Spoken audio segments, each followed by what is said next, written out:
Ustadz, saya mau bertanya, di depan rumah saya ada tetangga yang berjualan di warung. Tapi di warung itu dijadikan tempat untuk bergosip, bergunjing, dan mereka yang berkumpul di warung itu suka iri-irian ke keluarga saya dan suka ngomongi keluarga saya. Apakah saya dan keluarga dosa apabila menjauhi tetangga seperti itu? Teman-teman sekalian, gini. Ingat, keburukan jangan dibalas dengan yang buruk lagi. Kebaikan balas dengan yang baik, keburukan balas dengan yang baik. Maka lihat cara melihatnya, jangan pakai selalu dengan akal. Lihat sini. Jika ada seseorang yang berbuat zalim kepada Anda, maka kaidahnya langsung mengatakan, lihat ini, kebaikan orang itu pindah kepada Anda. Kalau dia nggak punya kebaikan, nggak punya pahala, maka keburukan Anda ditransfer kepada dia. Itu rumusnya di hadis Muslim. Misal, kasusnya tadi, di depan rumah Anda, itu ada warung, tempatnya digunakan sebagai gosip. Yang digosipkan adalah Anda.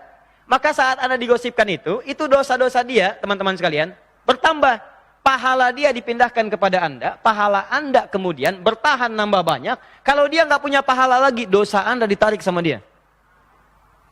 Nah, yang kedua, ini masih di dunia. Yang kedua, setiap dibicarakan, baru namanya disebutkan, tuh langsung pindah pahalanya. Dosa orang itu ditarik. Kalau sudah disebutkan keburukan-keburukannya, maka keburukan itu akan dibuat oleh Allah, jasad orang yang dibicarakan dalam bentuk bangkai. Misal, saya dibicarakan oleh Anda, setelah pulang dibicarakan, Ustaz Adi itu ya, begini, misal ya. Nah itu saat Anda bicarakan, baru disebutkan namanya, pahala Anda pindah kepada saya. Kalau Anda sebutkan hal yang buruk tentang saya, maka akan dibentuk oleh Allah jasad saya dalam bentuk bangkai. Di akhirat nanti kalau Anda tidak tobat tentang dosa itu, maka siksaan pertama di akhirat Anda akan diminta memakan bangkai itu. Ayuhibbu ahadukum an ya'kula lahma akhihi maitan fakarihtumu. Itu yang dimaksudkan Quran surah ke-49, dalilnya Al-Hujurat ayat 11 sampai dengan 12. Awas hati-hati. Wala yaghtab ba'dukum ba'dha. Jangan saling bergosip, jangan saling, awas hati-hati, menggunjingkan orang lain. Ayuhibbu ahadukum an ya'kula lahma akhihi maitan fakarihtumu. Apa mau nanti saya sediakan mait saudara yang dibincangkan itu, yang digunjingkan itu, pada hari kiamat saya minta makan oleh Anda sedangkan Anda tidak menyukainya. Jelas ya? Maka kalau mau gosip, pikir-pikir dulu. Kalau Anda digosipkan oleh orang lain, dan Anda tahu tentang itu, teman-teman sekalian, maka apa yang harus Anda lakukan pertama kali? Pertama, mendoakan orang itu. Supaya Allah bimbing dia, agar menghindari perbuatan buruk yang serupa. Doanya panjatkan di waktu-waktu mustajab dalam tahajud, sebut namanya. Jangan minta diteruskan. Ya Allah terima kasih engkau kirimkan pahala kepada saya, lewat orang-orang yang gosip itu. Biarin aja ya Allah, terusan aja mereka gosip, ya Allah tambahkan pahalanya ke saya, kurangi dosa-dosa saya ya Allah, biar diambil oleh mereka.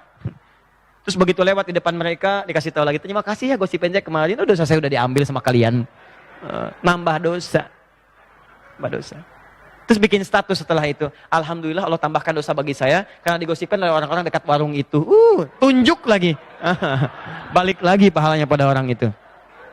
Di malam-malam, tahajud, Anda berdoa, minta pada Allah, ya Allah, dia tetangga saya, ya Allah dia teman saya, kami saling melihat, kami saling bertetangga, jangan pisahkan kami di surga ya Allah.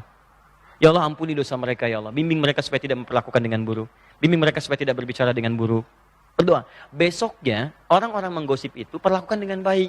Anda kunjungi rumahnya, Anda antarkan buah-buahan, Anda antarkan makanan. Assalamualaikum Pak, ini qadar Allah, ada makanan, ada buah-buahan baru beli, baru datang. Silahkan barangkali kita bisa menikmati sama-sama. Begitu Anda berikan itu, demi Allah saya katakan, kalau Anda niatkan dengan ikhlas, sentuhannya ke jiwa akan tinggi, dan besok lusa dia sendiri akan membela Anda dari keburukan. Begitu orang lain bicarakan, dia akan bertahan, dia akan mempertahankan Anda. Gak benar kok, gak benar seperti itu. Dia datang, dia baik, saling berbagi dan sebagainya. Jelas ya? Jadi itu prinsipnya, balas keburukan dengan sifat yang lebih baik dibanding apa yang diberikan oleh orang lain.